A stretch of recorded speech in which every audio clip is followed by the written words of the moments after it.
in the Carnival festivities. And when you are leaving them in the care of others, though, what are some of the things that you can do as a parent or guardian to ensure that they're safe? Yeah, so, there's a lot of things that we want to do, but we want parents to be mindful that this is really a process. It's not a fly-by-night thing where you can say, okay, any person that asks you to look after your child, you're going to leave them in their care. Because another thing that we really need to be mindful of is that not everybody who asks you to look after your child is going to have the best interest of your child in mind. We need to be mindful that predators out there are also going to be using this type of opportunity to prey on children and to seek out opportunities where children might be alone, where they might be unsupervised. So parents really need to be mindful of that as well. When we're looking at persons to supervise our children, you need to know who that person is. You need to know what that person is about and a gut feeling that you have about this person. We need to be aware of how many children are they supervising? What do they have in their homes? Do they have alcohol? Do they have drugs? Do they have anything that might be harmful to children? Poisonous substances, things like that. It's really a vast array of things that we need to be mindful of. So you need to do your due diligence to ensure that your children are safe while in the care of others. We also need to know about the temperament of this person. Do they get angry very easily? What is the temperament of your own child? Are they going to provoke this person and then something happens? So you really need to know not only your child, but about the temperament of the people that you're leaving your children with. Yeah, good point. If I could just add to that, just as Krista said, really do your research, right? So there's Facebook groups advertising that, they're babysitting for Carnival and whatever, but it's important to do your research. So ensure that you look for reviews, referrals, check out the place for yourself. Don't just drop off your child by a place that you've never been to before. Understand the lay of the land in terms of, is there easy access to persons from the outside? And then you might trust a particular person with that child, but who does that person have in and out of their home? So all of these things you need to be mindful of when leaving your children to go and participate in festivities. Another thing that we need to consider is that we need to equip our children with exit plans and different strategies for when we're leaving them in the care of others. They need to know, several things. They need to know who to call in case of an emergency.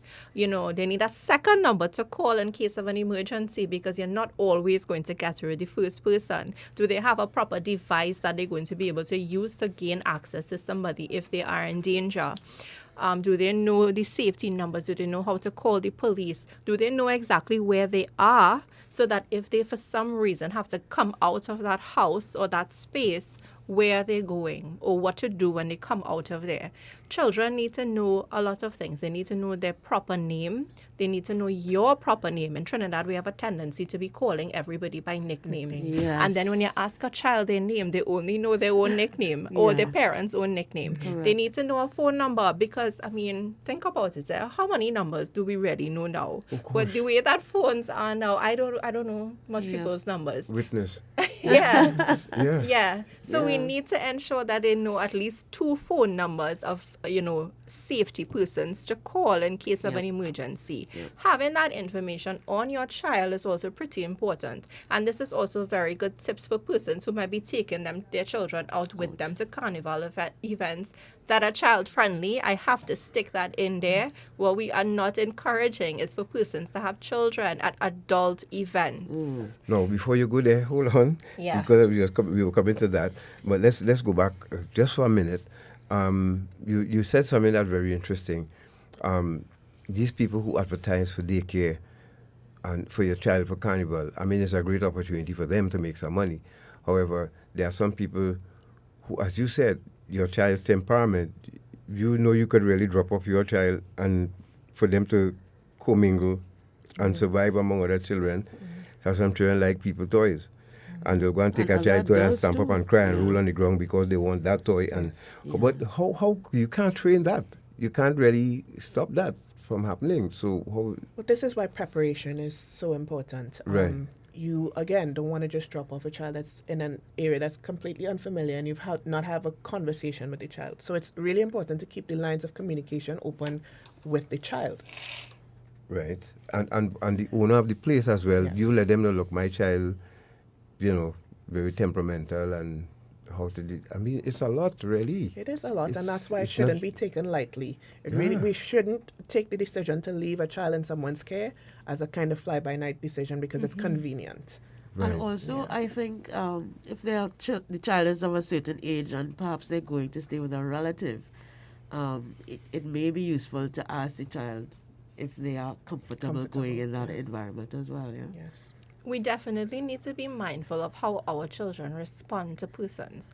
If your child is telling you that they're not comfortable going by this person or that person, and the thing is, right, sometimes children don't have the language to articulate these things. We need to be mindful of their behaviors because sometimes the only thing that kids know how to do when they're in an uncomfortable situation is to act cry out. Yes. and lash out a little bit. And we've seen that, and we usually just say, oh my gosh, they're just having a little tantrum. They don't want to separate from you, and we think that that might be why. But we need to have a conversation with our kids about why it is they're responding that way when we say that they're going to stay by this particular person. Right. Especially, now I always say this, parents, you are the experts on your children. You know their typical behaviors, and then you obviously know when something is amiss. And when something is amiss or you see that they're behaving in a particular way that is not necessarily their usual behavior, we need to ask some questions. We can't take that lightly because your child might be trying to tell you that something uncomfortable might be happening when they're by this particular person versus somebody else. Yeah. So when you call someone's name, depends on the response of the child, you should pick up something Yeah. Yeah. right away and pay attention to it, not just pick it up, but pay attention and ask more Yeah. questions. Yes, have a Which is conversation. why these conversations should be happening before. Yeah. And Before. not when you're packing them up to go into the vehicle to go by that person. It should be at least the night before. Right. So okay, I want to drop. We're going for Carnival, but we carrying you by Uncle Harry, and the person say yes, and the child said, and they're happy to go by Uncle Harry. That's all right. But once they show, listen, mommy, I no, don't want to go. I don't want to Yeah. go. Or You- for you- younger children, it might just be crying. But then a parent would say, look, I spent 6,000 on a costume. What am I going to do with this child? You should have This is thought about that before. preparation. Preparation. Right. Like she said, don't just drop them when you're already on the way and you're now looking to have the conversation. You need Right. to prepare.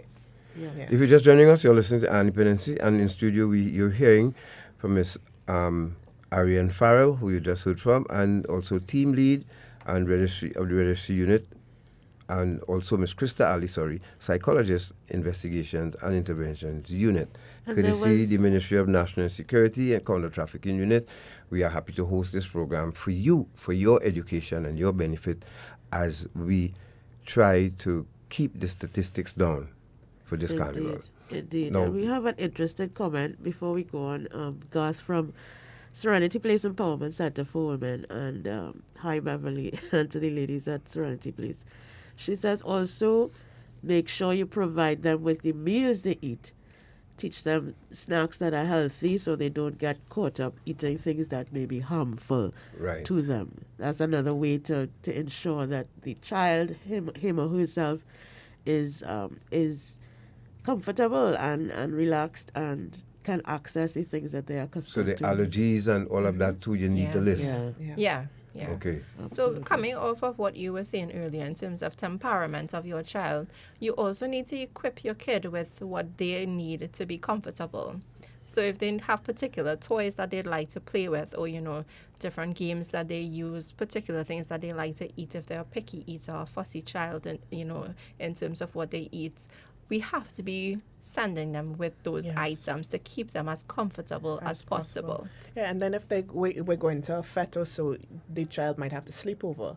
And, that whole sleep process, what do they yes. feel comfortable sleeping with? Do they have a favorite blanket? And, Yes. you really, again, It is it real calls for planning. being prepared. It is real Yes. planning, but parents need to Yes. remember that it's your responsibility to be a parent 100% of the time. So after I drop off after all that planning, I drop my child, and as I put my child on the ground, some next child run up to them and slap. How I walking away from that after just seeing somebody just rough up my little daughter as I drop her, I put her on the ground, and the caregiver said, "Don't worry about that, man. He just miserable." That's going to continue what do you do then? And I mean, I'm just putting you all on the spot here as a No, that's parent, fine. and for parents who listening right now, if that happens, what will you do? Use your judgment in a case like that. If the caregiver is that dismissive over that, I would have a conversation with them about that. Like, is that really going to be the approach that you are taking? But this is why we were talking earlier about getting to know these people and getting reviews on the type of care that they're providing towards children. That type of laissez-faire attitude, I don't think I would personally be comfortable leaving my child in the care of Correct. somebody like that. Yeah. But, really have a conversation with that caregiver about, the type of disciplinary measures that's going to be implemented and how they're actually going to be supervising these children. I would prep my child in terms of what to do in a case like that. Call and let me know if something is happening that, somebody is hurting you, and, some alternative arrangement might need to be made if you're not comfortable leaving your kid there. Now, would you suggest as well, and it depends on the age of the child too, because you could give them a phone and say, okay, you have me on speed dial here, you Yeah. need me, just press this number. I may not see right away, but I'm checking my phone periodically, and, would that be recommended as well? Yeah, absolutely. I mean, yes, you want to go out, you want to have a good time, but at the end of the day, you are a parent. So it is important to periodically check your phone to see what's happening. So it's important that the child has access to a phone that's charged, a phone that is topped up. Again, we need to be prepared. Hope you're listening, people. Hope you're listening. So going back to the keep it safe, children safe at child-friendly events on the outside. Yes. I mean, when we usually talk about child safety during Carnival, we're usually talking about the little ones and, protecting their hearing and making sure they're hydrated and that kind of thing. But what about older children? What are some tips that you can share about adolescents and how they should be cared for at outside events? So, our teens, they want to be trusted to attend events on their own. And, depending on your child, you might make that decision to allow them to go to events without you. But having that communication, as we were talking about, communicating with your children way in advance and teaching them certain things is very important, so that you as a parent feel comfortable to send them out there on their own, where you feel like they're able to make proper decisions. And that you have equipped them with the things that they would need to keep themselves safe.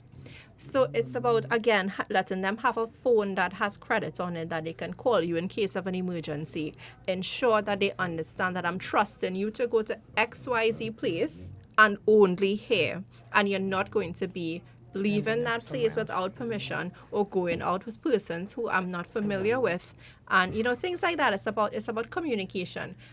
Something that I really want to put across there as well is we don't want to instill a sense of fear in our children where if they do get into trouble out there, they don't feel safe enough to call you and let you know to come and get them. What we don't want is children taking chances out there where it is highly likely that some sort of risk or harm can come to them.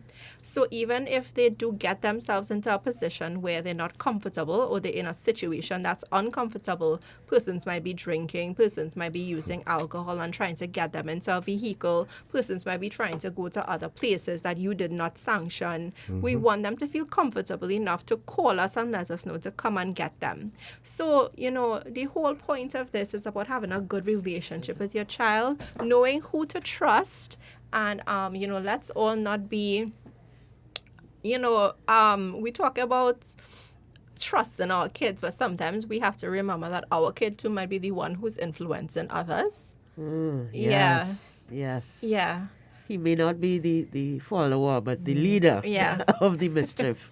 Yeah, and I would like, so parents who are listening right now, They always feel it's not my child, not my son. Everybody says that. It's Yeah. not my Not child. my child. And this is why it's also important to also know who your children are going out with. Yeah. So you might give them permission to go to X place, but who are you going with? Do I know these other children? Do I have a contact? Because we want to think, we don't want to think gloom and doom, but we, again, actively preparing. So in the event that something has occurred, I've heard of an accident in that area, I can't reach my child, who else can I reach? So always know who your child is going with. So get numbers. Get numbers, names, numbers, so that you're very clear on what to do in the event that, you need to retrieve your child. Parents, I hope you're listening. And as Kurt Allen said in his calypso, that this is when the investigation should start. Yeah. Not after they get arrested and they get shot.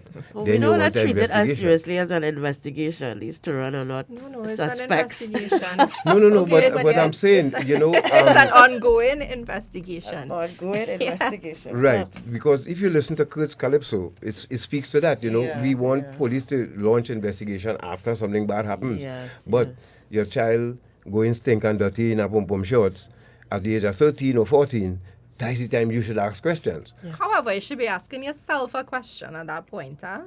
Because a lot of times what we find is that a lot of lax parenting is leading to situations like that. Yes. In most of the cases, you cannot blame the child for a situation like that. It's the parents. No, but then sometimes children leave home properly dressed too. That's why I'm saying not always, right? Yeah. And we do have kids like that who will take chances like that. But we have to understand the parenting circumstances and the environment that that child is coming from that's leading them to be in a What are the pom-pom shorts influences? in a party at 14. Right. No, and I was going to interject too as well.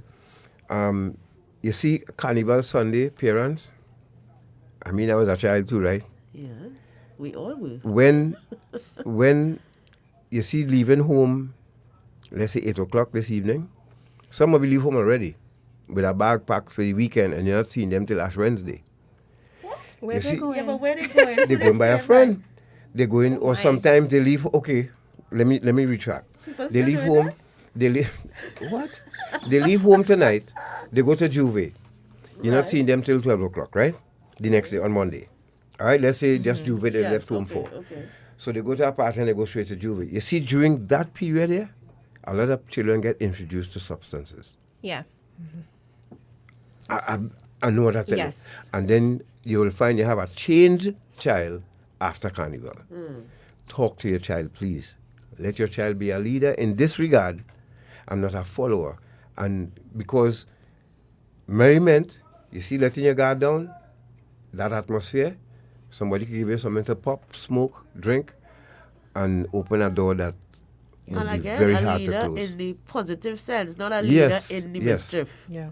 Because they could be that as well. Yes. And we need to be having these conversations with them before, because we sometimes we don't have these conversations and it's presented to them, and it's exciting and it's fun, and I have no context of what this can lead to.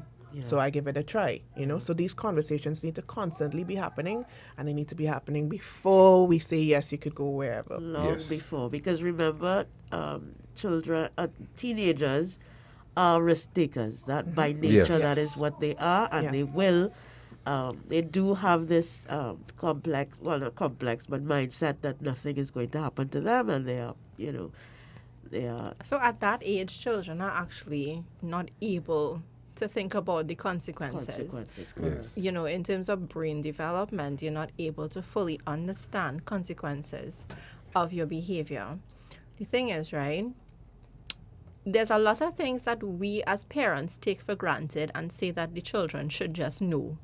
We have to remember that children are not going to just know something out of common sense if it's not taught to them, including very simple things like the ill effects of using drugs. These are things that need to be taught to children. And we can't say that, okay, well, they probably learned about it in school or from watching TV. Even if they are, you still need to have a conversation with them about the ill effects of using drugs, about trying substances that are unfamiliar to them, about the effects of alcohol and how that impairs your judgment and can be a gateway into other things happening to them. Yes. These are active conversations we need to have with our children. The thing is, right, as parents, we also need to be role models to our children. And the information that we're giving them cannot be conflicting with what they're seeing in the household.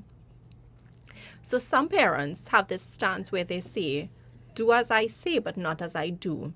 And kids are not going to always take very lightly to something like that, because they're going to say if my mother and father could be out at XYZ time doing whatever, smoking marijuana in the house, drinking alcohol in the house, there's really nothing saying that I can't participate and do those things and try those things too. I have a younger sister. She's much younger than me, and she follows everything that I do. Every single thing. And I'm always very mindful of that. Right. Right? Because when you're seeing things in the house, it becomes familiar to you. You're accustomed to it. And kids like that are more than likely going to try things outside. If you're just joining us, you're listening to Dependency, and we are speaking with Ms. Ariane Farrell, team lead at the Registry Unit and the Children Authority, and Ms. Krista, our lead psychologist, psychologist of the Investigations and Interventions Unit, also of the Children Authority. We're going to take a break. And when we return, I'll say during the breaks, we have some advisory PSAs as well from the Children Authority for you to pay attention to, and from the TTPS. And we get back so we could cover most of these Carnival safety tips for you, and hope that you pay a close attention and absorb every bit of information that we're sharing here with you this morning. Courtesy Ministry of National Security, Counter Trafficking Unit. You're listening to Dependency. We'll be right back.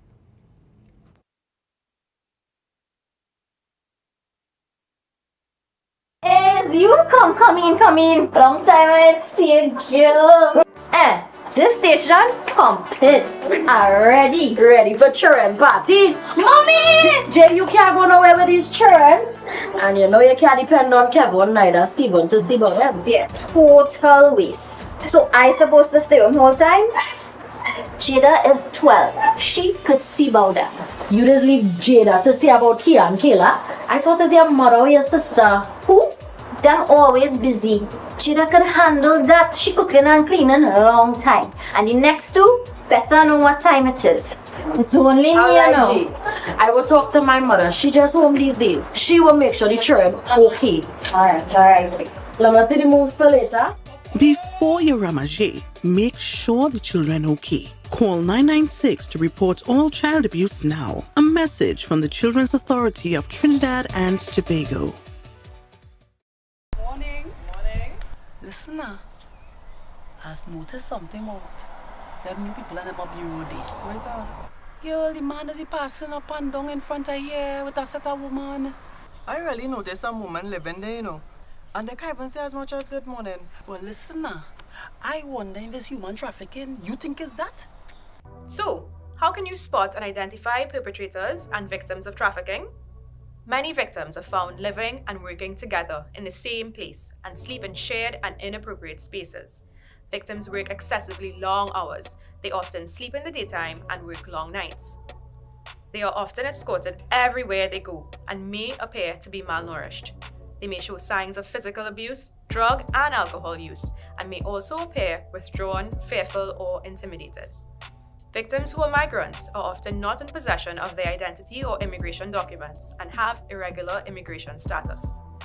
Perpetrators can be male or female and may appear to be managing or controlling the victims. And they may even at times appear to be the victim's best friend, boyfriend, or employer. We are the Counter Trafficking Unit of the Ministry of National Security, Trinidad and Tobago, safeguarding human life.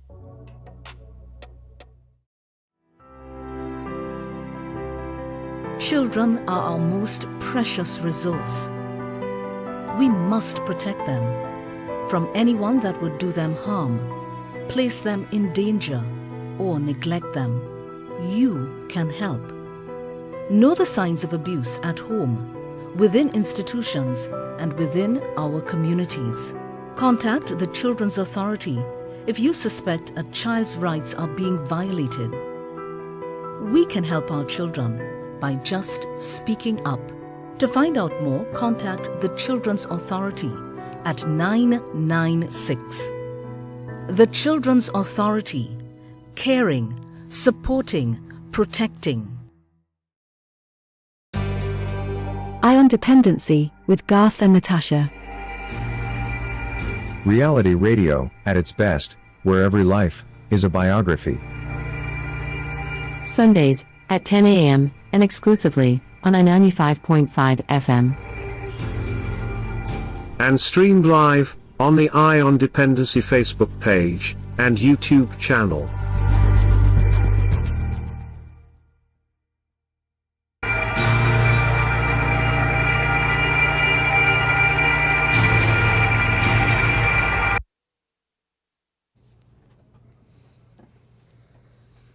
Thank you for staying with us. This is Eye on Dependency. It is Carnival Sunday, and of course, we are trying to keep us all safe, specifically talking about our children this morning with Ariane and Krista from the Children's Authority of Trinidad and Tobago. So we're going to continue with the Carnival specific safety issues. The Carnival specific safety issues, and we want to talk about, not everybody's into Carnival, so some people decide to take their family to a camp or somewhere to the beach. What are some of the things that we need to be aware of when we are not participating in Carnival? Yeah, so we have a lot of families who go into the beach for the long weekend, and we know we have to be very careful about water safety with our children. We need to be mindful that supervising children when they're at the beach is 100% important, and it needs to be somebody's 100% duty for a period of time. If there's multiple adults there, what we say is take shifts, but understand that while you are on shift to supervise the children, whether it is they're playing on the sand, if they're doing some sort of outside activity, your sole responsibility during that time is those children. We need to, again, prepare children before going there, teaching them boundaries, helping them understand the risky things that can happen if they breach those boundaries, if they go where they're not supposed to, if they enter into the water. Provide them with the things that they need to keep themselves safe, including, like the floats and things like that. And then again, we're talking about understanding the temperament of your children, whether your child is, hyperactive, if they're not going to listen, to stay in this one spot and do this one thing. Keeping eyes on them is very important, because what we want parents to understand, not just parents, guardians, adults, anybody who's supervising children, is that if any harm does come to a child when they're in your care, that's negligence, right? And it's going to be investigated, and coming out of that, certain things might happen. Looking after kids is your responsibility, and the safety and protection of children is your responsibility. So take the necessary steps. If you're sending your child to a camp during this period, you have to understand that that's not supposed to be some sort of alternative care where you lose all sense of responsibility. Doing your due diligence in terms of knowing who it is your children are going to be with, scoping out what's going on with that camp, and regularly checking in with your child to make sure that they're okay is also very important.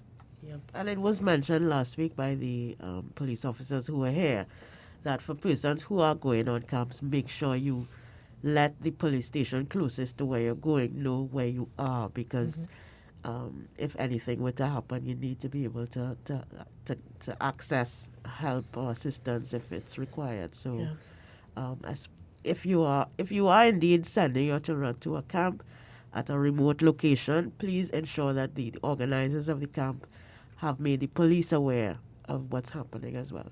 Additionally, what we want to be mindful of is that if you're going to the beach, you're going on camp, you need to pay attention to things like rough seas warnings. You need to adhere to the lifeguards warnings.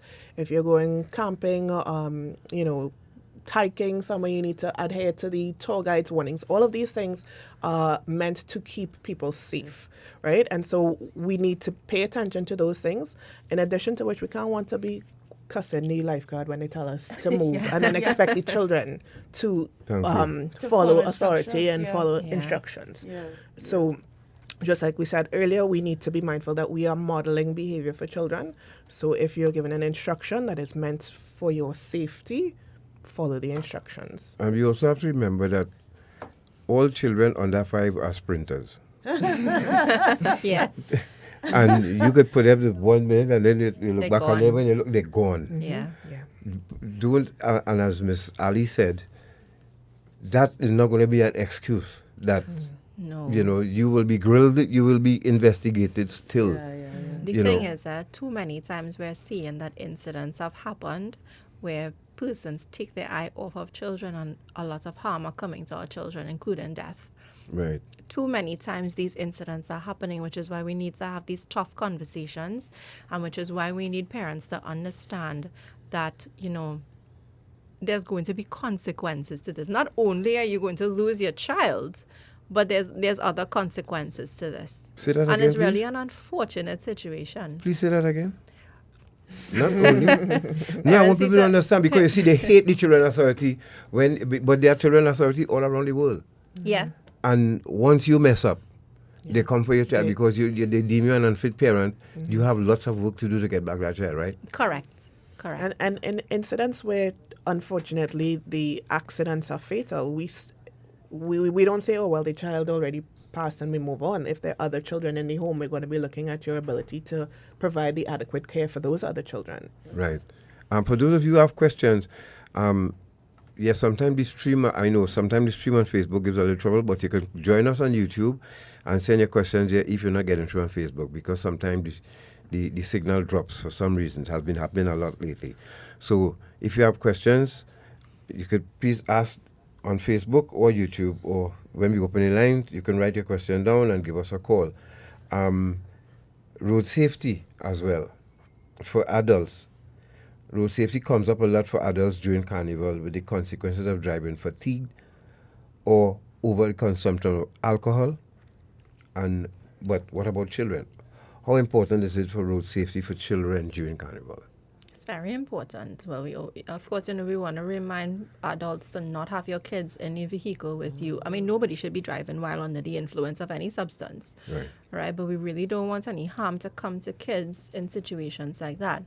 But you have to also prepare your children and let them know about road safety and understanding that they're not supposed to get into a vehicle where they even suspect that somebody might have been drinking or using drugs. And earlier I was talking about that communication line with them in terms of them reaching out to you if they feel unsafe.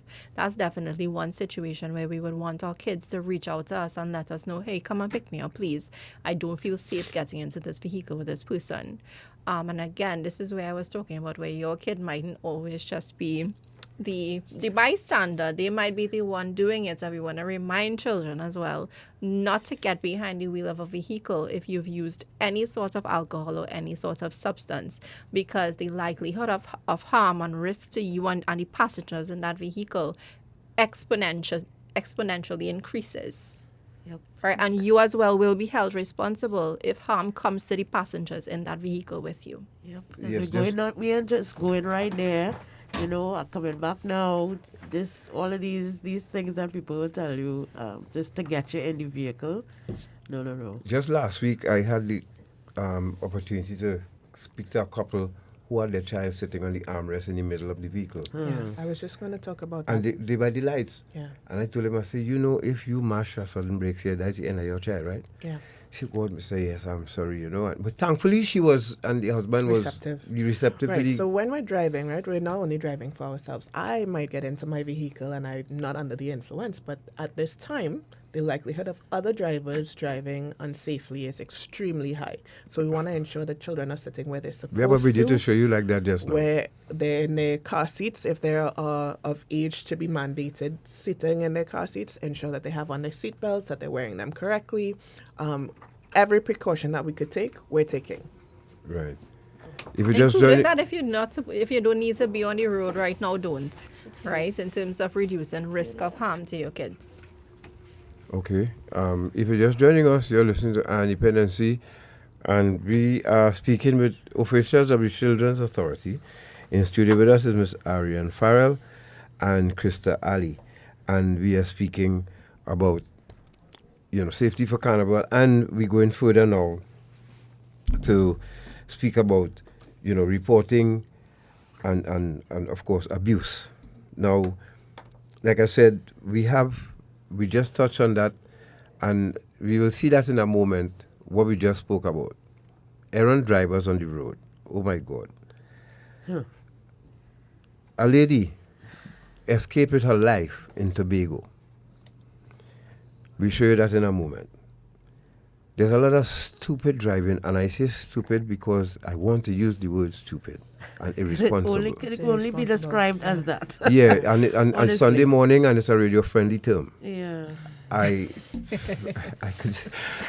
We're not syndicated radio, so I can't really tell some of you what I think about you, what I see on the road. Breaking traffic lights is like there's a prize to be had from Ministry of Transport for breaking the traffic light in this country. I have never seen anything like it in my life. No matter where we go, we've not seen it. But in Trinidad and Tobago, listen, you have the green light, and 3-4 cars still coming through, and you have to wait. You know, what is it? What happened to you all? Speaking of green lights, I also see a lot of persons crossing on the green lights. Well, They're crossing with yes. children on the green lights. Yes. So how are the children to know that this is not a safe thing to do? Thank you. And they're crossing with them under walkover too. Yes. It's right in Cockroach, they're famous. I plan to do Yes. some videos to show people, you know, because there are people who will run under the walkover with a child. Lift up the Yeah. child and run across. Yeah. Put them over the barrier. Climb over the barrier. Women, I'm talking about, Yeah. lift them on the next side. Leave them to stand. And then they cross over. Mm-hmm. Oh my God. What is it? What are you teaching that What child? are you teaching that child?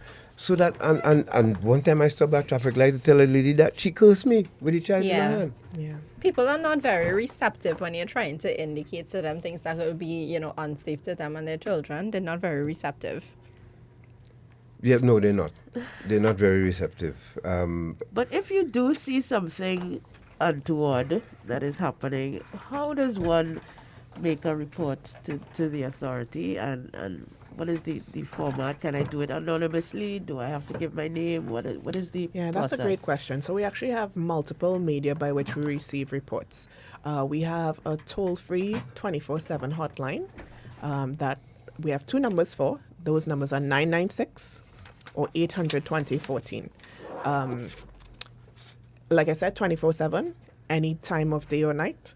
Also on our website, which is ttchildren.org, there is a web reporting form where you can fill out the information. We also receive letters, so you can send it via regular mail. And we also do accept walk-ins during the hours of 8 to 4, Monday to Friday. Yes, you can report anonymously. You can choose to report anonymously, or you can choose to indicate that I am a relative of this child, I'm a neighbor of this child. It's really up to you. Whether or not you choose to report anonymously, we do not provide that information to the person who is being investigated.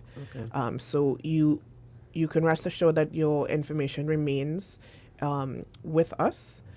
So we have all of those channels with which we receive reports. Now, what is a report? Wherever you suspect that a child is in imminent danger, that they may be being abused, whether it's physical abuse, emotional abuse, verbal abuse, sexual abuse, once you have information to suggest that this child might be experiencing this type of abuse, we will accept the report. There are certain things that we need to constitute a report because we need to know where to find this child. We need to know who this child is. So sometimes you might not have all of the information. You might not know this child directly. But what we like is for you to be as specific as possible so that you might not know the address, but you know that it's a blue house, it's a 2-story house on so-and-so lane. Those things are very useful to us in terms of locating the children. If you give us a very broad thing like, we saw a child in Tunapuna, there's nothing that we could really do with that information. But when you give us specific details about the child themselves, if you know their age, their names, their parents' names, if you have any contact information for their parent or guardian, if you even know what school they attend. So you might not know the child, but you're seeing them in a uniform. You could describe the uniform and we'll figure it out, So just to be as detailed as possible when providing the report. And then what is the suspicion too? So you suspect that the child is being physically abused. Why?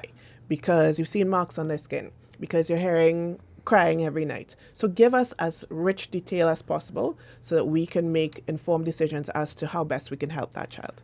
And for incidents maybe where people feel it may be you're seeing something, but you may want to intervene yourself instead of calling before calling the authority, would you advise that people do that, or because you may want to, for instance, there is a lady who stands outside the supermarket close to our home, and she has a toddler with her who is in a stroller. She stands outside the gate, the exit, and is begging for money. Now, someone may report something like that to the authority, but someone also may want to speak to the mother and find out what she needs and how we can help. What would you advise in situations like that? Because there are a lot of people that people see on the road. Yeah, so just to speak to that, in terms of the fact that they are begging with a child is sufficient to make a report to the Children's Authority. Okay. If you're good-hearted and you want to help them, that's a different conversation, right? But what we're asking too is that you don't need to do an investigation. That's what we have professionals for. Yeah. So again, the ladies outside the supermarket, tell us where the supermarket is. Tell us what kinds of times we might be able to find her. Describe the child. Is a toddler? You know, those things are very helpful to us for us to be able to intervene and get them the support that they need. Gotcha. So I just wanted to add a little bit in terms of, intervening. You need to, different situations would be, it would require different types of intervention. If there is a situation where you think that, you are likely to get yourself into harm, do not intervene at that point in time, and not only to call the Children's Authority, but also call the police at that point in time if you hear an active situation where a child may be abused. Yeah. In a case where you see persons who are begging outside of the grocery, you do want to assist. In cases like that, you can feel free to go ahead and do so, and even try to liaise that person with agencies who might be able to assist, like church entities and things like that. But in situations where the risk of harm is likely to come to you as well, be very mindful to not intervene in cases like that. Right. So if you're just joining us, you're listening to Dependency, and we have officials of the Children's Authority in studio with us. What I would like Shortman to do for us this morning, first, for Ms. Farrell and Ms. Ali to elaborate on what happened when reporting something. There was an example of another 999 call that was recorded. I spoke with Ms. Archie, and she gave some tips on it, so you'll hear about those tips just to add to what Ms. Farrell said a while ago. So, Shortman, if you could play video C for us, please. And this is an example of what Ms. Farrell just spoke about, Ms. Ali have been speaking about. Listen to this. And so then this you will was hear... a 999 call, a report being made to the police about children in harm's way. Yes, so there's a citizen, felt that he was doing the right thing, but it's how he handled it, and just to guide you. Let's listen to it. God forbid, nobody cares. Think everyone out here right now? Yeah. You have reached the Police Emergency Center. Please hold for the next available. 999, what is the emergency? Hi, good night. Alright, what is the emergency? The emergency is there are some children right now playing on the road in Makoya by the lights. The parents are there drinking alcohol and they have no care for the kids, and the kids are actually running that end up on the main road. Can I get a landmark where this is? Makoya on the main road by the lights, by the grocery. Any other landmark? What's the name of the grocery? I don't know. What? I'm asking my friend the name of the grocery. I don't know. No, we don't know. But the grocery by the Makoya lights on the main road. You see any other landmark? Miss Lady, it's the Makoya lights on the main road. It's not landmark. Sir, listen to what I'm asking you, please. Are you seeing any other landmark, any other business because I'm place or anything concerned. like that? Don't be ridiculous. I'm reporting that because I'm concerned. Are you seeing any other business place or any other landmarks like that? You can give gosh, me? you are just being ridiculous. The police must know where it is. Are you seeing any other landmarks you can provide me with? Wait, you are foreign now, you're Trini. Don't be Kind of ridiculous. answering questions I'm asking you, I will end the call, right? This lady, there are kids there involved. That's why I'm calling. Otherwise, I never call this ridiculous number. Is there any landmarks? You know, the dummy still asked me this. Okay, sir. Goodbye. After we hear what Miss Archie had to say about that and how we should deal with this, all right? So, Shopper, just play the clip for please, I said, and we'll discuss it afterwards. So the issue is, whilst the police welcome reports from members of the public as to information or location where children are abused or any reports involving children, we would also want to advise members of the public in given location, try to be as exact as possible, since the more important thing here is to get to the location in a timely manner to avert any further harm coming to the children. So the more information you can give us to the direction and not leave it up to the operator to expect to know exactly, because remember she now has to relay the information to a vehicle. It will cut down the response time if you try to be as close as possible to the location, and of course exercise a little patience. So we don't want to say the police officer didn't exercise patience, but we want to tell the public we welcome the information, and if it is that the message has to go out to the vehicle, they will try to locate the vehicle closest to the point. So it will cut down the response time. So this is why we need to have more accurate information as to the location of the threat to convey to the closest vehicle so that they can respond.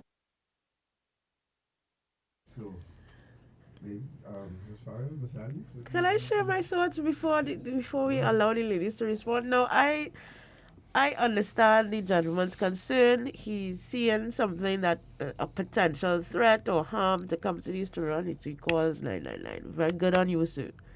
But as Miss Archie said, try and give some more detailed information to the dispatcher, because she then has to relay this information, as Miss Archie said, to a vehicle so they will know exactly where they're going and what they are going to see. Now, that is where I think the dispatcher was negligent there, because she could have also had a conversation with him to find out how many children are you looking at, what are their ages, what are they wearing, where are their parents, those kinds of questions. And maybe along the line, she would have gotten more information about exactly where they were. So there was an opportunity there, I feel, for the dispatcher to be more inquisitive and ask more questions of him, not just harp on the landmarks part, but try to engage the caller and get the information that will not only help him to probably share more, but also to help her to tell the officers what they're going to meet when they arrive at the location. Ladies? Yeah, so just to echo that same sentiment, again, we are so thankful that the person decided to call in, and we want to encourage persons to do that. But we also, at the crux of it, want to help the children. That's the point of the call. So if the information is not sufficient for us to be able to find the children, then to what end, right? So just to reiterate, the more specific, the better. If you are not familiar with the area, just look around. What are you seeing? A grocery, and, by the lights, which side of the lights, those things are very helpful. And like you said, how many children are we looking for? What are the parents wearing? How long have they been there? These types of questions, we try to ask them when persons call in, because, they also tend to call in and say something very vague, like there is a child on High Street. I mean, High Street is a long street. Where exactly? What store are you seeing? If it's a repetitive person who's begging, like what kinds of hours are they there? Again, the more detailed information we get, that helps us to narrow down. Because, again, it's about response time. Yeah. We can't have a team just driving around a village. That's not useful. That's not productive. That's not helping the children. It could be frustrating for the response team. And at the end of the day, what we want is to help the children. So we're encouraging persons when they call to please be specific about what you see, where you see it, when you saw it, all of these things. And it's not because we are trying to, be difficult. The caller seemed to be getting frustrated with the officer, and I understand his frustration, but at the end of the day, we're not asking those questions to be difficult. We're asking those questions because we want to help the children. Yep. But I think what was actually irksome to that caller was the manner in which the dispatcher was trying to get the information. I think harping on the landmark issue was what was annoying to the caller. Yep. You know, at the authority, all of the persons in our registry units are trained to take this type of information, and it's really a skill in terms of asking the correct questions to get that information. You know, rather than asking 5 times about particular landmarks, they could have switched it around and asked something different. Like you said, look around for me. What are you seeing? How many kids are there? And sort of redirect the conversation in order to gain more information. So, I mean, you know, I don't know exactly what was going on at that particular point in time, but, you know, I do agree that there might have been a different way to have handled that. And, you know, this is what we try to do at the authority in terms of gaining the information and training persons to be able to pull out information that we require, because we know what it takes when we go out on the field to try to find children. We know the type of information that we need. So our persons are trained to pull that type of information. If you're joining us, you're listening to Dependency, and we are speaking with Ariane, Farrell, and Krista from the Children's Authority. And if you're just joining us, you missed a lot. However, you missed a lot. And we urge you to go back to our program when we're done, so that you can get it from the beginning, because lots of interesting things were shared, especially for those of you who are dropping off your children, the caregivers. Please don't ignore this information. Folks, do not ignore this information, because we want to Ash Wednesday when you really have to call the Children's Authority to report something, right? So please don't take it for granted. So let's say, ladies, if I suspect, and let's try to move on, because we have lots more questions to ask you. So if I suspect a child being abused or at risk, did we cover that already? Should I investigate or be sure of my suspicions? Yes, we did. But there's the second part. Could I be charged for wasting the authorities' time if my suspicions are not true? So, once you have made a report in good faith, you believed for whatever reasons that you've provided, we don't circle back to be like, you gave us wrong information, it wasn't that. What we do is we either substantiate the report or the report is not substantiated. So if you have a suspicion, bring it.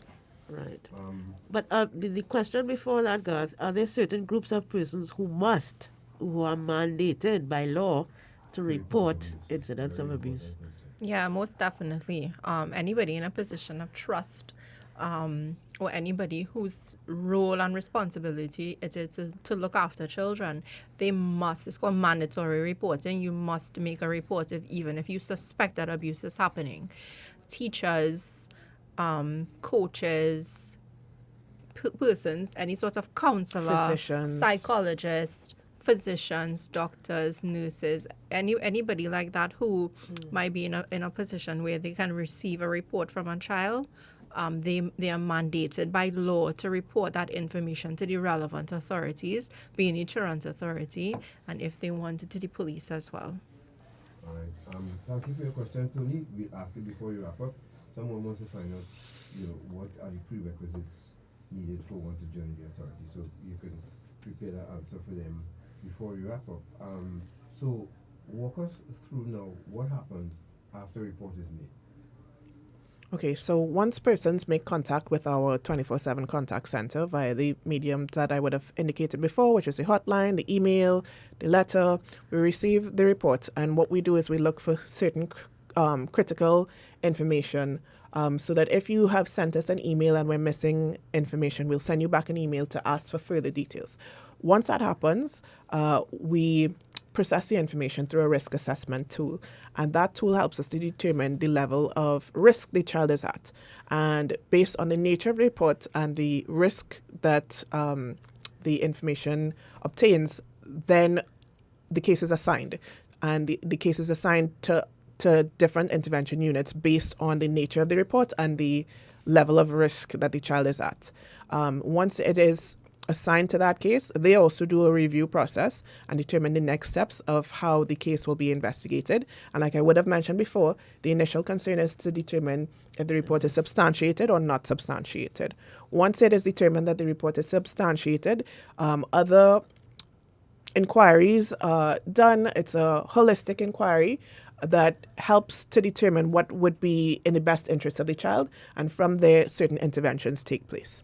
So what we find, right, is that if we get a report that a child might be in imminent danger, meaning that child is at risk of harm right now, the authority actually has a response team that will deal with that matter immediately or almost immediately. So that's a 24-hour service that we have as well. Other cases that might be triaged to be, not in imminent danger, it's then referred to my unit, which is the investigations and the interventions unit, where, like she said, a holistic intervention is done to substantiate that case. In cases where it's substantiated, various interventions might then take place, including where social interventions might happen within the household, not only with the child, but with the family as well, because at the authority, we're really aiming to keep families together. In cases where we have determined that the child is at risk of harm and continued harm in that household, we may remove the child from that environment for the moment, like let's say, to continue the investigation. We might remove the child and we try to ensure that children are placed in the care of other relatives or persons known to them before we look to, place in care. From there, various other interventions take place, including that the child might be referred to our assessment center for a multidisciplinary assessment. We work alongside the police, so if we receive a report of abuse, first, we will report it as well to the Child Protection Unit, and then a tandem sort of investigations happen where the Children's Authority conducts a psychosocial investigation, whereas the police might conduct a criminal investigation to do things on their part as well. We work alongside each other to really ensure that children are at least, the re-traumatization is reduced, where we do some things together, including that we are present while they might be taking a statement from that child, and that some of their investigations as well might happen at the Children's Authority offices. We sometimes provide a forensic medical for that child, as well as forensic interviewing services that we do on behalf of the police service. Coming out of all of that, recommendations and a care plan is created for that child, where it's interventions for not only the child but also the family, because at the end of the day, reunification is our goal, is to keep families together, but with rehabilitative processes in between, so at the end of it, children are safe and families are just really better. And you mentioned the psychosocial investigation. What does that entail? It's a social investigation that where the emotional needs of the family is taken into consideration, the psychological needs of the child and the family is taken into consideration, the social circumstances of the child, but it really means that it's also not a criminal investigation. So the Child Protection Unit will do their own inquiries to see whether or not persons can be charged with particular crimes relating to children. Our investigation at the authority really seeks to understand what can we do from a holistic perspective to heal that family and to help the persons in that family, whether it's counseling for the child, whether it's mediation services for the parents, whether it's parenting skills training for families. All these sorts of things are what we look at and try to provide in conjunction with other external agencies that we work very closely with. If you're just joining us, you're listening to Dependency, and we are speaking with officials of the Children's Authority. They're in the studio with us this morning, Ms. Ariane Farrell and Krista Ali. Ladies, I want to make a request that we have this conversation again after Carnival, because a lot of people right now, we pass about 4 feds on the way here. Yes. Yeah. Thanks, short man. Yes, let me just repeat that because I was off air. Yes, I would like to make a request, and I'm sure that the authority would not mind having us, have you back after Carnival, so that we could go this over, because I know what happens around this time, and I don't like wasted information. When I say wasted, I mean people can go back to our page, but people in Carnival mode right now. So this is why we ask you. We invited you here to come to discuss what people can do. And I see a lot of people have been calling to ask more questions about Carnival-related issues too as well. So we have lots more questions for you to answer, to ask you, And so we'll touch on the categories so that we give people enough time to speak with you as well and ask questions if it's okay with you. Sure. And then after Carnival, we continue the conversation, right, Natasha? Yeah. I'm in favor of that. Yeah, because I really want to get to this discipline versus punishment. Yes, story. let's talk about that. But let me ask this question though. Is the authority obligated to inform parents that a report has been made and who made the report? So if I report my neighbor, would you tell her, we got a call from your neighbor, the one on the left side? So as I would have mentioned earlier, you can report anonymously or you could choose to not report anonymously. Either way, we don't tell you that it's so-and-so who made the report. Yeah, so that's that aspect of it. In terms of who made the report, that's not information that's going to be released from the Children's Authority. If you choose to tell a neighbor after the fact when you're having a bacchanal with them as me report you, that's a different story. But that information will not come from us. Yes, that was reported yesterday to the Children's Authority. But on the other part of it that you asked, no, the Children's Authority does not have to tell the parents that a report was made and that is going to be investigated. We have to always look at these things in the best interest of children. And while there may be some cases where when the case is action and going to be investigated, you'll let the parent know that somebody, a report was made and it's going to be looked into. There are some cases where we go directly to the child and meet with the child first to investigate that report. So we are not mandated to inform parents or guardians that a report was made to the authority. Yeah. And it's in these cases of abuse, and we see this with intimate partner violence, domestic violence, gender-based violence, where the victim really does not want to be separated from his or her abusers in some circumstances. How do you, I'm sure this is extremely difficult for you to deal with from your perspective, because you know that the harm that may come to this child and may already have come to the child, but the child is telling you that he doesn't want to leave. How do you deal with that? That process is always very difficult. We have a conversation with that child to inform them that a crime has been committed against them, where we need to do what is in the best interest of them in terms of their care and their safety. And, if we do leave them in this space, further harm is likely to come to them. You're very correct that sometimes they do not want to be separated, and it's a process of working with that child to help them to understand why this is happening. Sometimes they might be too young to even understand what's happening, but what we do is we work really alongside that child and ensure that they are okay. As best as they can be, at least.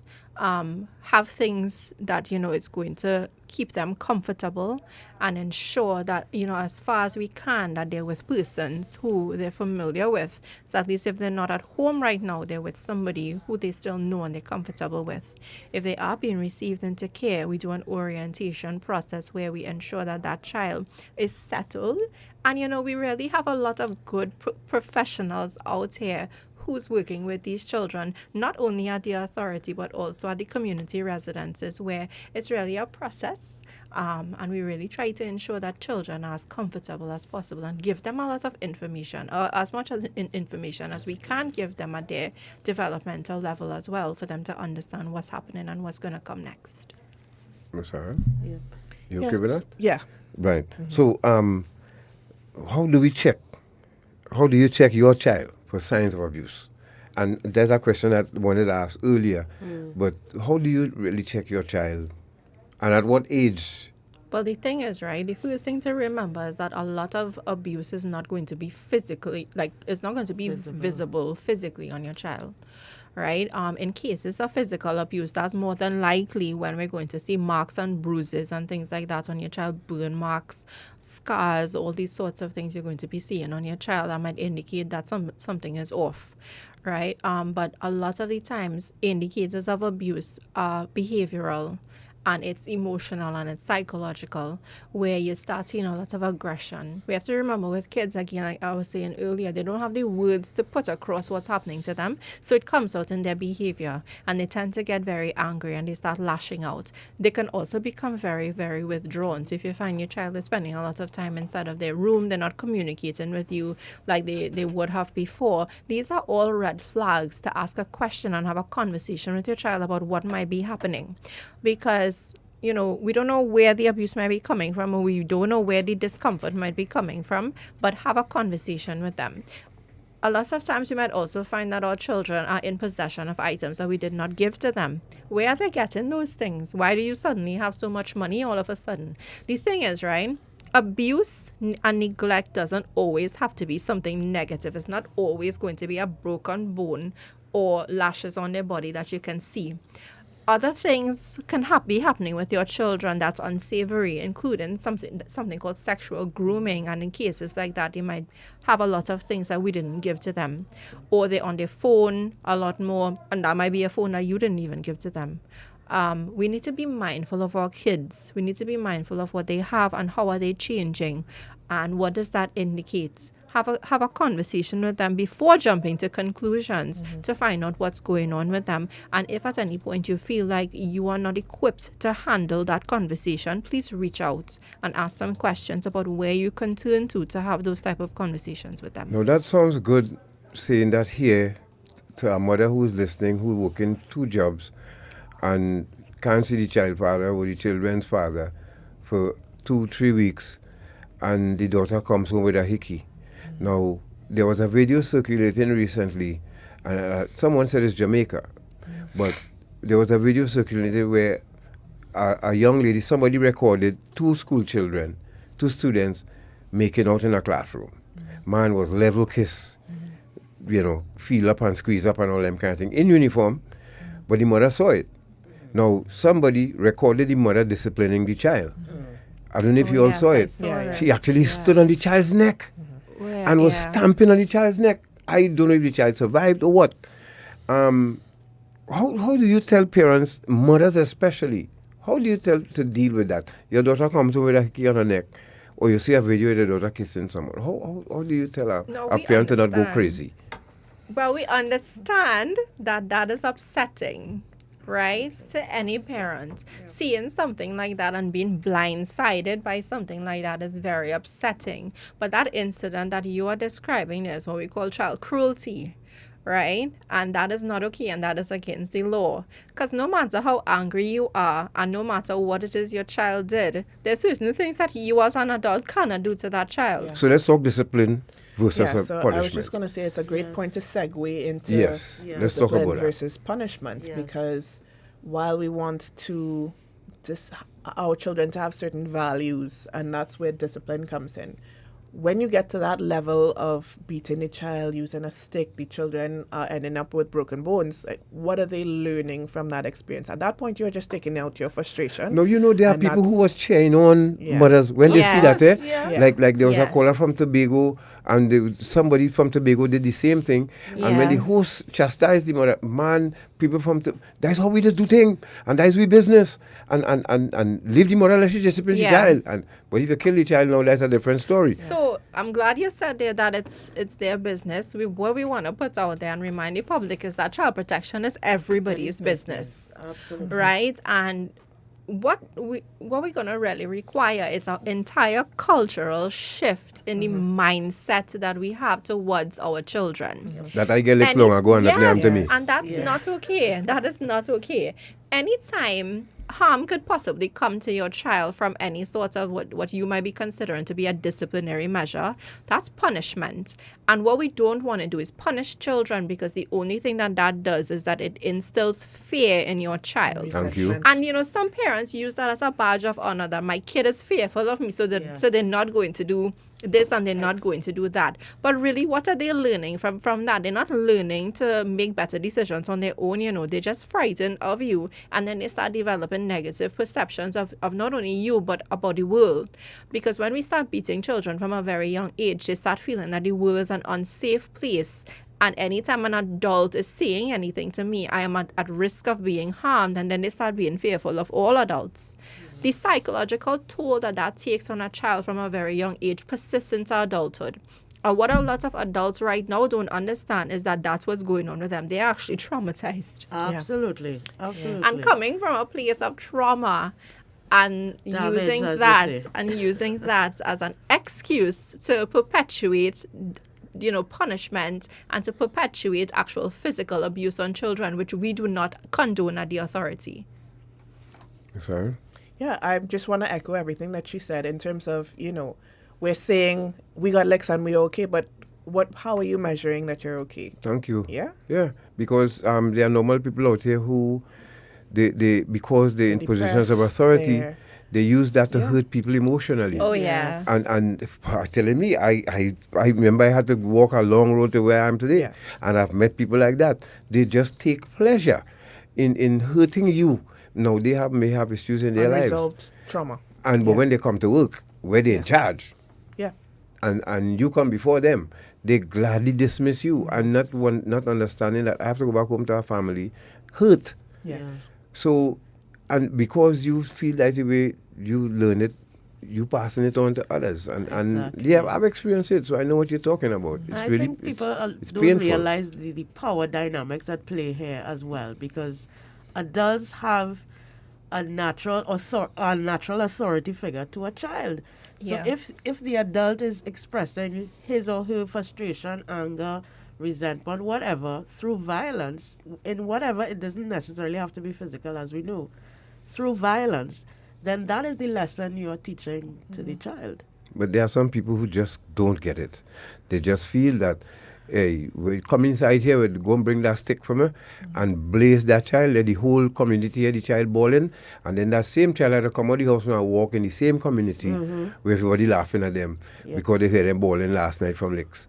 I don't know when we're going to learn. Well, that's the importance of these conversations that we're having now. Yes, hoping. Because, as she said just now, what we need is a whole culture shift and a mindset shift. And so these conversations need to happen, and they need to happen repeatedly, so that little lights start to go off in people's heads that maybe this is not in the best interest of the child. What is the child learning from that? Sorry, I understand that when doctors birth children now, they don't slap them anymore. Remember, that was a thing, you hold them by the legs and hit them pow on the bottom and the ball. And understand that because they're teaching the child anger and from that tender age, so we have to be mindful, folks, and you said this is a very important discussion. Before we go to the break, after the break, we're going to show you a near-death experience in Tobago that a woman experienced and tell you what to do about this if it happens to you. Thank God she survived.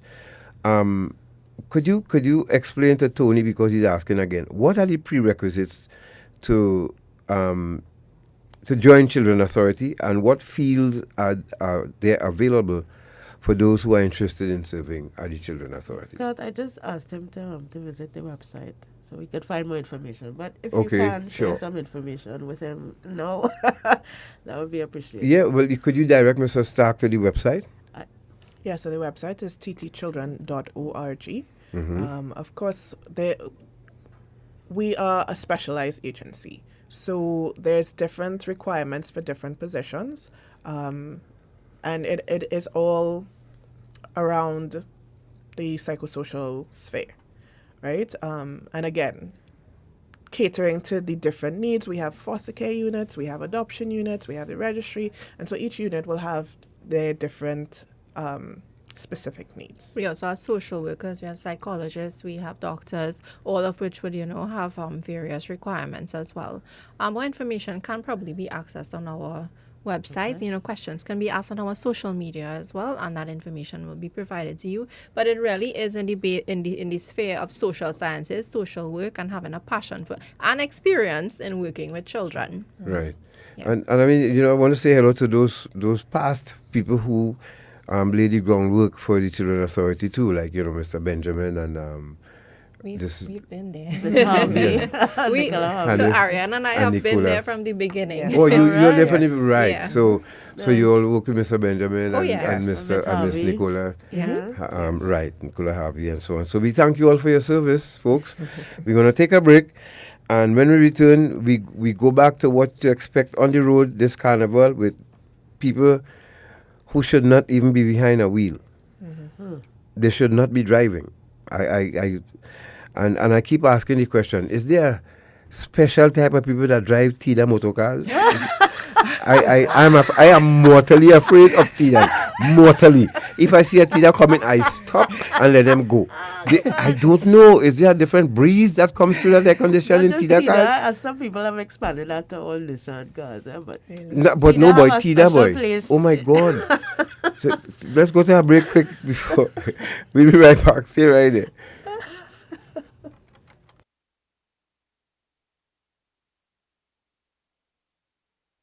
Parenting is a tough job, and often parents choose corporal punishment to discipline their children. Too often there are reports of physical abuse where parents have crossed the line. The aim of discipline is to educate children about behaviors that are acceptable. So consider the following. Speak with children about what is acceptable. Provide choices. Make rules appropriate to the child's age and stage of development. Firmly say no, or withdraw privileges for a short period of time. Remember, child abuse can be prevented. If you need support, call the Children's Authority hotline at 996. The Children's Authority, caring, supporting, protecting.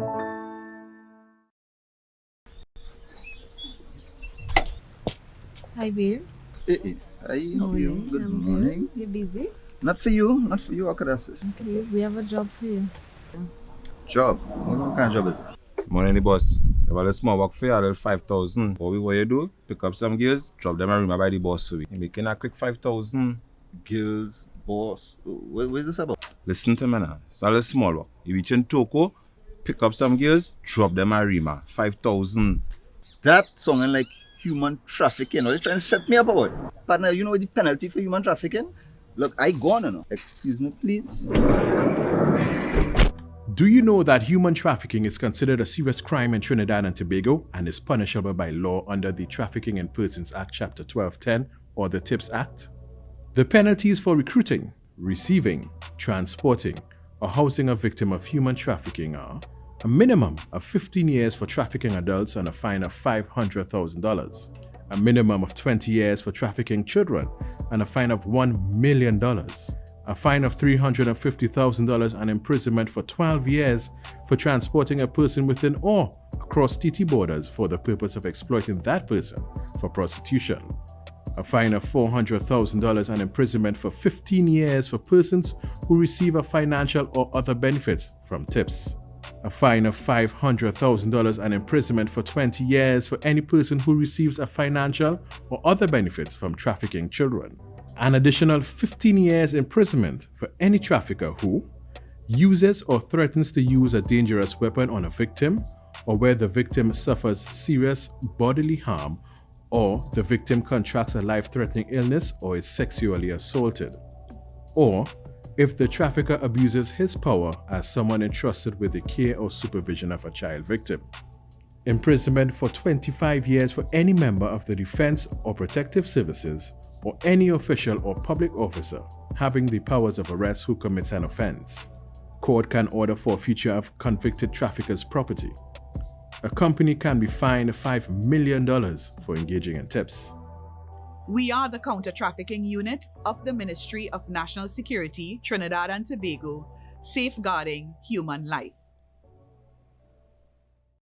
Sometimes children are not able to live with their birth families or relatives because of neglect or other unfortunate circumstances.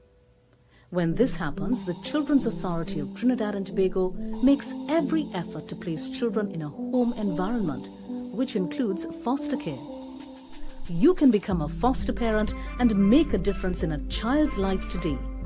Every child needs someone. Why not you?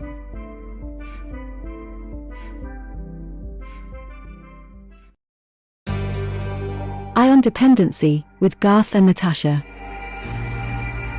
Reality radio, at its best, where every life is a biography.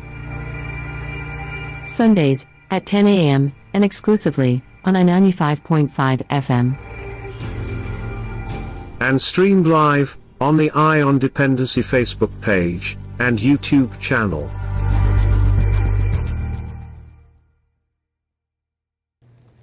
Thank you for staying with us, and this is Eye on Dependency. Thank you for joining us online and on air on I-95.5, Facebook and YouTube. We're really happy to have you here. Happy Carnival Sunday. We are talking children safety and protection in Trinidad and Tobago, and we have Krista and Ariane from the Children's Authority of Trinidad and Tobago. And in case you missed any of, you're just joining us, you missed a lot, but you can go back to Eye on Dependency on Facebook or YouTube to hear the program in its entirety, and we have resolved to bring them back, and next time we will try to have officers, an officer from the Child Protection Unit as well. Yes, because from they work alongside. TTPS. Now, picture you have a child in your car, going home, and we're going to show you this. If you can look at it, please. Just what you expect on our roads in this, on a daily basis, especially now around Carnival time, where people feel they're invincible. But picture this, you have a child in your car, Lord, and you encounter this driver. I know some people will go ballistic, because if you're an adult and you're alone, there's one thing, but then when you look around and you see your child in the back seat and they looking at you like, Daddy, mommy, what just happened there? And let's, Shortman, just go to that video, B, please, called Errand Driver. And look what a lady escaped with her life recently. And so you're going to see the accident in real time, and then I slowed it down a bit so you could see what really took place, and then there's a conversation between both drivers. Yes. So let's follow this. Let's go.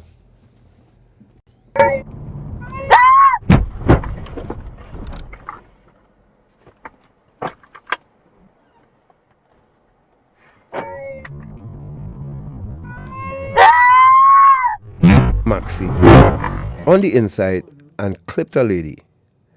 You hear the lady scream? Because she got away with her life. Now listen to the conversation. And insurance. You hear me? Watch me. Excuse me. Watch me. I need a license insurance.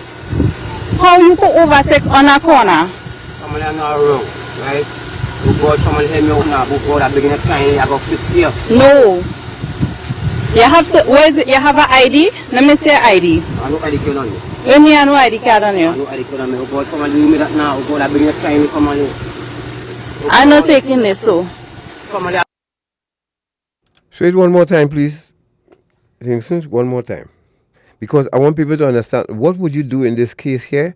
Because anybody who hits you while not having any documents on them, you're not seeing them again. I guarantee you that. Because they know they're in trouble. Right? Driving without insurance, registration, ID, anything, they know they're in trouble. So she should have called the police immediately instead of having a conversation with him. That's right. So, but we'll hear Ms. Farrell and Alice. So let's show it again, Shortman, please. One more time.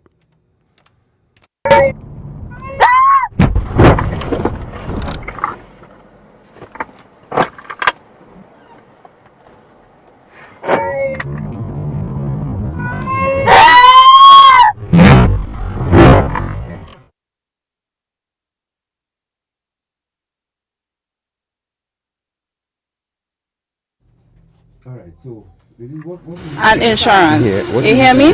Watch me. Excuse me. Watch me. I need a license insurance. How you could overtake on a corner? I'm on our road, right?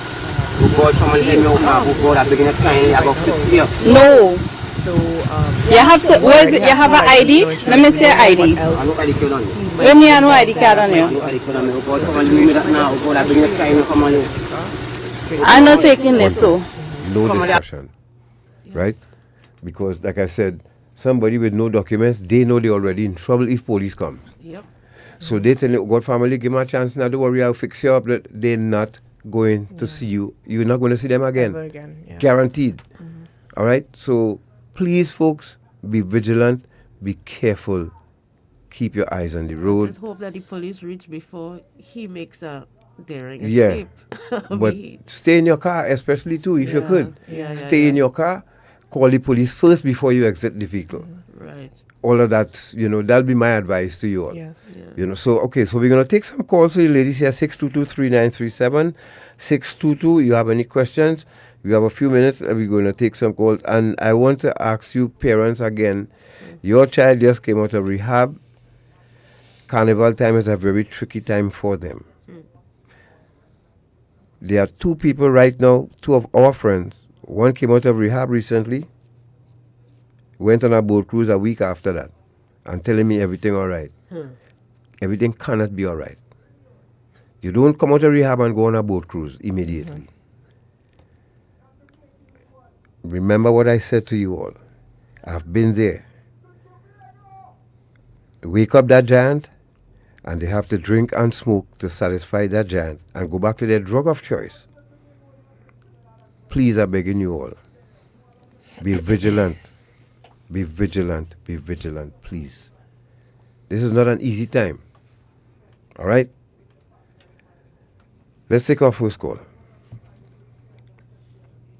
Hello, good morning.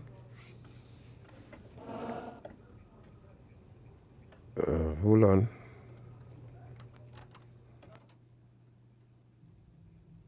Hello, good morning. Right, Shortman. God, your mic is off. Shortman, hello, good morning. Hello, good morning. Okay, we will have... So as we wait for our assistance so that we can take your calls and that you can hear us and you can remind us, ladies, where's the Children's Authority located? Because I think some people feel you're still on Rights Road. Okay, so we're currently at corner of Dare Street and Le Savannah, so it's a building just before TGIF. It is an up street though, so you'll have to go down Victoria and come around. So that's where we are. That's our main office, but we do have satellite offices in Sandy Grande, Chaguanas, Tobago. As well as an assessment center in Mount Hope, and And the numbers again? Right, so our hotline numbers are 800-2014 and 996. Good morning, caller. Hi, good morning. Good morning, Garden Panel. Good morning.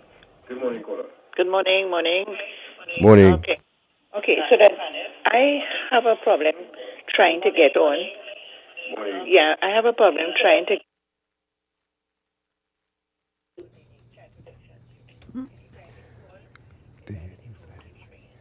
And it's a while now I've been trying to get on to them regarding this East Indian woman at the Grand Bazaar exit with a little child.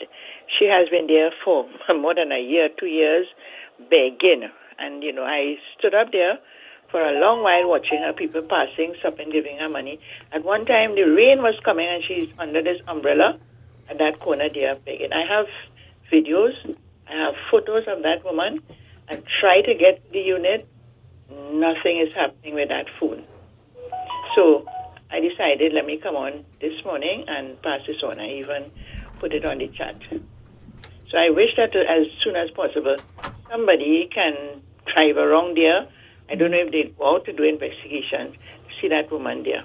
Which location is this, you said, ma'am? Grand Bazaar. Grand Bazaar. Oh, Grand Bazaar, okay. All right. That's the back entrance. Can you also try, ma'am, to make a report so you can upload those pictures and video to the website?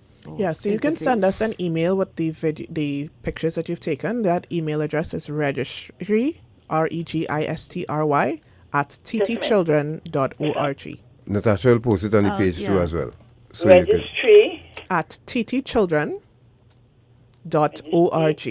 TT Children. The whole world children, right? Yes. .org. Yes. I'll send that in a short while. All right. Okay, so we'll be looking out for it. Yes, okay. I'm a blessed to everyone. Thank you. You too, ma'am. Take care. Thank you very much. And just to say that email address is an email address that we receive reports at, so persons can use that and make reports via that email account. Hello, good morning. Hi, Garth and Natasha. Good morning. Morning, ma'am. Morning. And morning to you guys. Good morning. Morning. All right. We have mother, we have father. But why is it that we have kids and not children? Okay, we understand. We understand what you're saying, and it's just lingo, but I understand what you're saying. All right. We try. People try. But at the end of it all, we know who we're speaking about, right? Correct. Yeah, but when you're talking about kids will be too wild. And children not wild. Children not wild. All right, Cora. Thanks very much. Thank you. It's our language. We try to be inclusive, yes. And also try to use terms that most people are using, and Hello. Good morning. children in all sorts of ways. Good morning. Morning, Scott. How are you? Good morning. Pretty good. Thanks. Morning. Morning. Go ahead. I'm calling concerning the accident with the lady there. A number of things could happen there. One of the most important things is for her to gather as much information as she could. Right? The law says that the driver must supply her with the owner's name and address and his driving permit and insurance. If he doesn't do that, she has to make sure she gets as much information, especially the number of the car, the type of car, the color of the car. Because what could happen there is that he could be driving the car for somebody else, and that owner is responsible for supplying the information to the police, for the police to do an investigation. So she has to get as much information as possible. There's a thing called a notice of request, where the police have to get the number, go to the license office, get the name and address of the owner, and post or serve a notice on the owner. All right, caller. And you must do that within 14 days. Thank you very much. If that isn't done within 14 days, then it goes dead. Okay, thank you. And then. Hello, good morning. Good morning. Sorry about that, caller. We short on time, so we're trying to get as much as possible, right? But we get your point. Morning, ma'am. Morning, Dr. Natasha. Congratulations, you reached the big yard again. But that's all right. That's all right, girl. That's like throwing mud on the wall. It'll fall off. It will catch. Don't worry. One day. Yes, it will, and that's my baby. All right. I'm calling to talk about Kiddies Carnival. Mm-hmm. Well, after I'll call you and tell you it's my position because I ain't got the surgery yet, yeah? So, I lie down here, so I'm watching all what going on. I saw the little girl with a flag in her hand. And she just handed the mother it, and that child put the two hands to the air and just spin. And then the mother hold her. They need to do something about Kiddies Carnival noise level. Because children, not all the children could tolerate it, And I think we need to push. Somebody needs to push. I can't push alone. Because all they say is Kiddies Carnival, the music, the front, the children, they're hearing it from their home. To encourage them on the road with it, All right, caller. Whining, you know how it does go. Yes. But whatever it is, all the best and keep safe for the season. Same to you, ma'am. What's your problem with children whining? Hello, good morning. Good morning. You got Natasha and I guess. Morning. What I want to say is all right, when you set out certain rules and regulations for your home and all this kind of thing, and with the children, and they break those rules and regulations, and you're saying that you cannot do this and you cannot do that because it's thing there. But when you become an adult and you do something unlawfully, does it come like almost the same when the police and them lock you up, beat you, drag you in the streets and all these kind of things where they're not supposed to do that? And sometimes it go without any kind of consequences. Okay, that's it? Yeah, I think so. Okay. I think he's trying to compare the boundaries that you set in your home and the boundaries that are out here in society for adults in terms of when you cross the line. But as an adult, you should know the consequences for breaking the law. And the Right. same And there's is going to true be consequences for children, and those should be age appropriate, and there's going to be consequences for adults. Absolutely. Hello, good morning. Okay, sorry about that. Hello, good morning. Good morning. Good morning. Morning. You know, when I hear people calling and talk about this, this kid, the word kid, that is the dictionary. If you kid, informal is young child, a kid, right? But as a man, so we can go to, right? Yeah, or I go to, right? It's happening in the Oxford Dictionary. But the point that called to me is that why you found out and the dog? You know, I don't We haven't. call me no dog. I'm not a dog. I'm a human being. We haven't problems hearing you. I don't know why. His connection is Hello? not very, Yeah. very strong. When you're that kid, the old kid, that has prevented us from getting academic education and learning that. Yeah, so that's the point I'm making. Why did I issue about this calling kid? Because nobody trying to people this kind of calling a kid and that way. Them academic and them postpone and them make it answer, right? Why the people have the black hook, island and all the one learn that trade and all different things like that. And but it's all you do that. It's got to be more positive. And that I heard this in the tune that they are not seeing prisoner, no prisoner. Whoa, that was rough. No, Rough on the ears. No. I mean, we got the point that he was saying. I think he's defending the use of the word, from what I could gather. No, I mean, that's a guy Oh God, no. Sorry. We're not speaking about Gary Griffith this morning. Oh God. Larry. Sorry. That's it. Is that Larry? Ladies, this conversation very important. Yeah. And we really want to thank you very much for giving us your time this morning. To, it's Carnival Sunday. With the information you have is very important. And we thank you very much for spending the time with us this morning. And we look forward to a continued relationship with the Children Authority so that we can continue to have information get out there that's necessary. All right. Thank you for having us, and we are happy to have been here. We hope that your listeners would have gained some nugget of information that they could use moving forward within and outside of the Carnival period, and we'll be happy to be back. Krista, any final words? Just a reminder that, child protection is everybody's business. If you see something, please call and report it at 996 or 800-2014. Thank you. Again, I would like to appeal to those of you who have problems out there with substances. Carnival will finish. But your journey and your horror and your family's horror will begin or continue. You make the choice. You want to wake up that giant or you want to leave him sleeping. Yep. So you want to hear the beginning and what we discuss, please, you can refer to our Facebook or YouTube channel so that you can get all the information you need to make a safe and better carnival for you and your children. Remember, your children, if you're going on the road with them, sometimes some things could happen, right, ladies? And at least you advise to put information in the child's pocket. Yeah. Phone number. Absolutely. Emergency numbers can be written like on the inside of the child's hand, or you can pin something to their clothing so that they can have it on them at all times. Sally? Yeah, I echo those things. It's important for kids to have that info on their body. Right. Okay.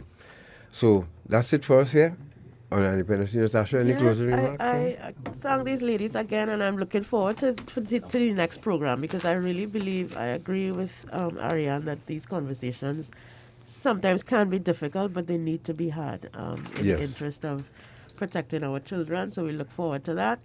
And also, congratulations to the 2024 Panorama winners. I mean, ties are never easy to take, but at least the band I was supporting came out on top. And also, a boycotting in the Marsh Grad is there. Natasha, I'm only watching the Mass. I am boycotting. You need to be more responsible. Because I'm still toting. But for those of you who are attending the event and will be watching on television, enjoy. I would like to wish my comrades who will be gracing that stage this evening all the best. And it's an exciting time for any Calypsonian to be on that stage on a Sunday evening. And I really wish them all the best. Do your best, may the best person win. And entertain. That's what it's about. So. Yes, well said, Mr. Artis, but I'm a civilian, so I could say that. Okay. Ladies, thank you so much. Thank you. God bless you all. Children Authority, thank you once again. And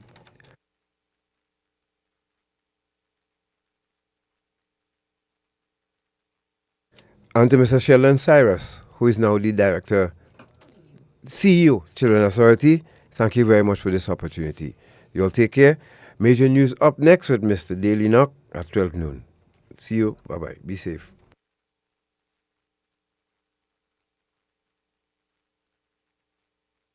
Carnival Monday night. Here are your finalists. Joey Lewis Orchestra, Louie and the Lynx, Kaisoka Rhythm Band, Kern Somerville, and the Sensational Band, Brass to the World, the All-Stars, Chris Music Company, Adrenaline, KJV the Band, along with the defending champion, Temperature the Band. Will the reigning champions, Temperature the Band, continue their reign for a third consecutive year? Or will a new contender rise to the occasion and steal the spotlight? Be there to witness the excitement, the energy, and the unforgettable music where history will be made. But wait, there's more! Brace yourselves for the internationally award-winning trumpeter Etienne Charles and his incredible band Rhythm, Brass, and Mass. Yo, it's your boy Ricky Jai. I'll be hitting the stage, also guest appearing the soulful Brass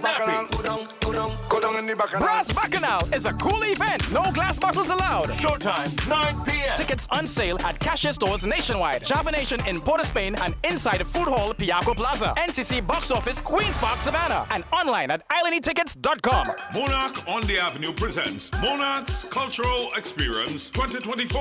You won't want to miss every Wednesday to Saturday with a cast of Ja, Fireball, Jamoy, Metro Shaquem Spencer, Raynel Rupnarai, Nadine, Jasai, Dean Williams on guitar, Northwest Limbo Dancers, and Panis. Music by Moods. It's all happening at Monarch's every Wednesday to Saturday. Monarch